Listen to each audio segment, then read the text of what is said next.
Welcome back friend. इन्वेस्टोलॉजी के इस brand new video में आप सबका स्वागत है। मेरा नाम है निशिकांत और आप देख रहे हैं इन्वेस्टोलॉजी। यहाँ पर होती है इन्वेस्टमेंट की बात मेरे साथ। तो इससे पहले की वीडियो में हमने जो क्वांट म्यूचुअल फंड एएमसी है उसके ऊपर जो फ्रंट रनिंग का केस चल रहा है उसके ऊपर डिटेल वीडियो हमने पब्लिश किया और देखा कि जो क्वांट म्यूचुअल फंड एएमसी है उसके ऊपर जो फ्रंट रनिंग का केस चल रहा है उसके क्या रीजन थे। और साथ ही हमने ये भी देखा कि जो mutual fund investor quant AMC के किसी भी म्यूचुअल फंड में इन्वेस्टमेंट कर रहे हैं या उनकी एसआईपी या लमसम के तौर पर इन्वेस्टेड है तो उनको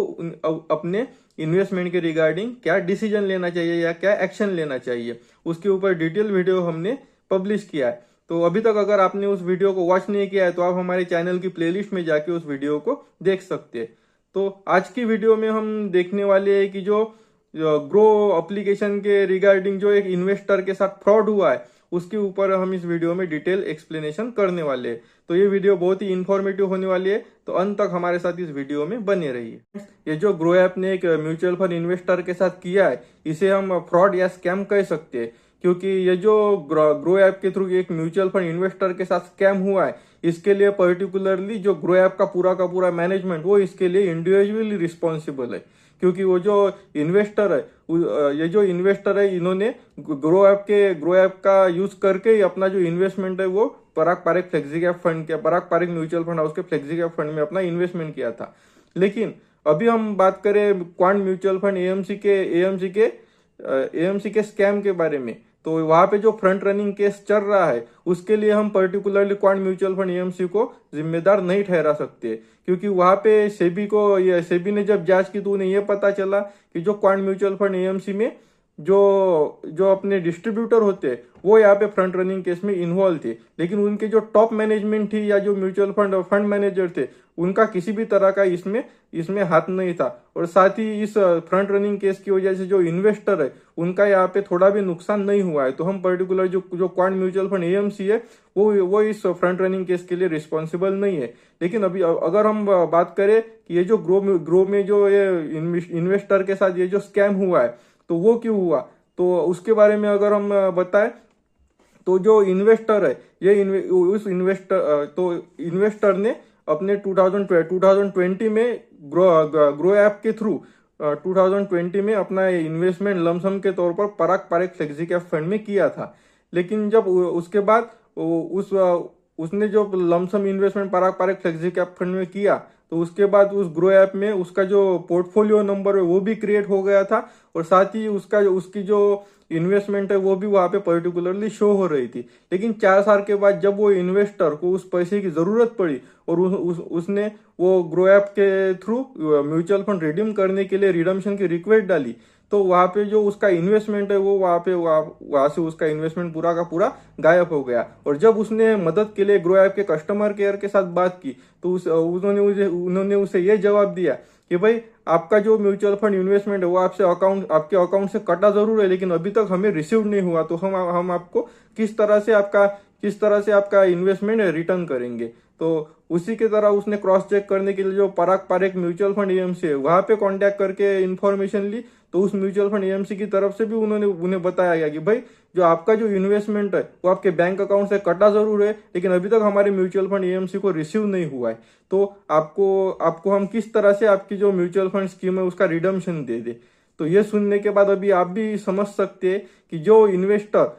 4-5 साल से म्यूचुअल फंड में इन्वेस्ट कर रहा है और अगर उसका एकदम से अगर उसका इन्वेस्टमेंट उसके जो इन्वेस्टेड जो वो इन्वेस्टमेंट करने के लिए प्लेटफॉर्म यूज कर रहा है उससे अगर गायब हो जाए और वो अगर मदद के लिए अपने ब्रोकर से या म्यूचुअल फंड एएमसी से कांटेक्ट करे और दोनों के दोनों कह दे कि भाई आपका जो इन्वेस्टमेंट है वो हमें अभी तक रिसीव नहीं हुआ, तो आप समझ सकते हैं कि उस इन्वेस्टर का हाल क्या हुआ होगा।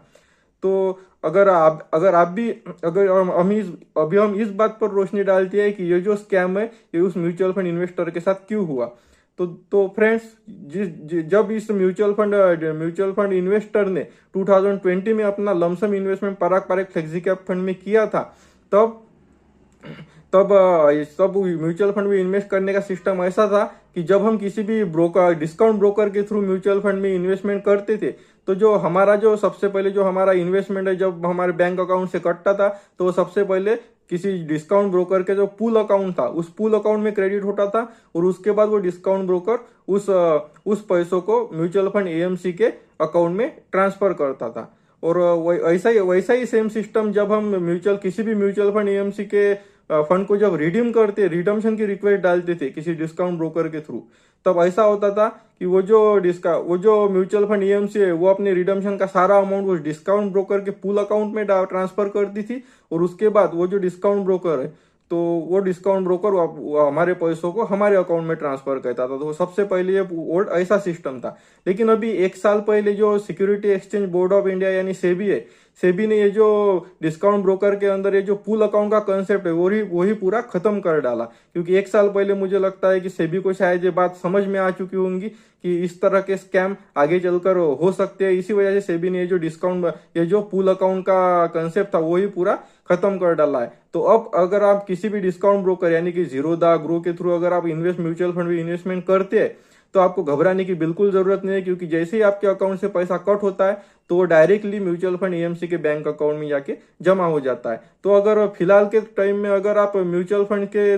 ग्रो ऐप के थ्रू अगर आप अपना इन्वेस्टमेंट अगर म्यूचुअल फंड में कर रहे हैं तो फिलहाल आपको घबराने की जरूरत बिल्कुल नहीं है। तो अभी फिलहाल सेबी ने ये जो म्यूचुअल फंड डिस्काउंट ब्रोकर के साथ ये जो पूल अकाउंट का कंसेप्ट था वो पूरी तरह से खत्म कर दिया है। तो अभी हम ये कह सकते हैं कि आगे चल के जो नए म्यूचुअल फंड रिटेल इन्वेस्टर है उनके साथ तो ऐसे स्कैम या ऐसी धोखाधड़ी होने की जो संभावना है वो तो लगभग ना के बराबर है। लेकिन इस स्कैम के चलते एज अ रिटेल इन्वेस्टर हमें किन बातों का ध्यान रखना चाहिए कि अगर आप भी किसी डिस्काउंट ब्रोकर के ऐप के थ्रू लाइक ग्रो, जीरोधा या किसी एनी अदर ऐप एप्लीकेशन के थ्रू अगर आप किसी म्यूचुअल फंड एएमसी की स्कीम में अपना इन्वेस्टमेंट कर रहे हैं तो आपको सबसे पहले जब भी आप किसी म्यूचुअल फंड एएमसी में अपना एसआईपी स्टार्ट करें या लमसम के तौर पर इन्वेस्टमेंट करें तो उसके बाद जब भी वो ग्रो ऐप या किसी डिस्काउंट ब्रोकर के थ्रू आप इन्वेस्टमेंट करते वक्त जब वहां से आपका पोलियो नंबर जनरेट होगा तो सबसे पहले आप उस पोलियो नंबर को लेकर जो उस पर्टिकुलर म्यूचुअल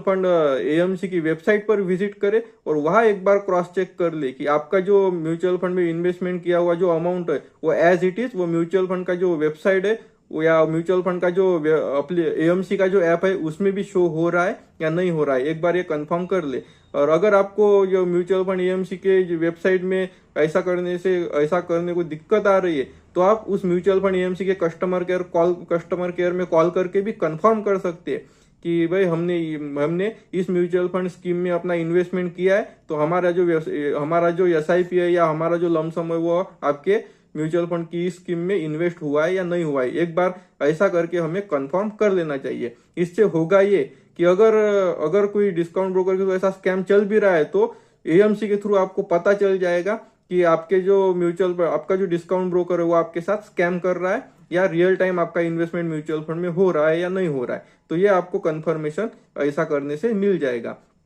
अगर हम इस स्कैम की बात करें तो अगर आप भी किसी म्यूचुअल फंड में इन्वेस्टमेंट करने के लिए ग्रो ऐप का यूज कर रहे हैं तो आप अपने म्यूचुअल फंड में इन्वेस्टमेंट को कंटिन्यूअसली करते रहिए और ग्रो ऐप का यूज करते रहिए, क्योंकि आपको ये जानने की जरूरत है कि ये जो म्यूचुअल फंड में हुआ ये जो स्कैम है ये 2020 में हुआ है। 20 के इन्वेस्टर के साथ ये स्कैम हुआ है जब म्यूचुअल फंड में इन्वेस्टमेंट में डिस्काउंट ब्रोकर के साथ पूल अकाउंट का कंसेप्ट था। लेकिन अभी जो security exchange board of India यानी सेबी है उसने जो पूल अकाउंट का कंसेप्ट है ये 1 से 2 साल पहले ही खत्म कर दिया है और अभी सेबी भी म्यूचुअल फंड इन्वेस्टमेंट को लेके बहुत ही एक्टिव मोड में आ गई है। इसी वजह से ये जो म्यूचुअल फंड में आप इन्वेस्टमेंट कर रहे हैं तो इसमें आपके साथ ऐसा स्कैम होने की जो संभावना है वो अभी तो फिलहाल ना के बराबर ही चांसेस है कि आपके साथ ऐसा कोई फ्रॉड आगे हो सकता है। फिर भी अगर आप जो मैंने जो आपको तरीका बताया है कि आप जब भी अपना इन्वेस्टमेंट म्यूचुअल फंड में स्टार्ट करें तो उसके बाद एक बार म्यूचुअल फंड एएमसी के कस्टमर केयर में कॉल करके या उसकी वेबसाइट में विजिट करके अगर एक बार आप क्रॉस चेक कर ले तो आपके जो साथ ऐसा स्कैम होने की जो संभावना है वो तो पूरी तरह से खत्म ही हो जाएगी। तो दोस्तों इस वीडियो में दी हुई जानकारी अगर आपको पसंद आई है तो इस वीडियो को लाइक कर दीजिए और चैनल को सब्सक्राइब कर दीजिए। मैं इसी तरह के इन्फॉर्मेटिव वीडियो आगे भी आपके लिए लाता रहूंगा और अगर इस वीडियो से रिलेटेड आपके मन में कोई सवाल है तो हमारे चैनल के कमेंट बॉक्स में कमेंट कीजिए, मैं उस पर जल्दी रिप्लाई दूंगा। तो इस वीडियो में फिलहाल इतना ही, मुझे दीजिए इजाजत, तब तक के लिए जय हिंद जय भारत।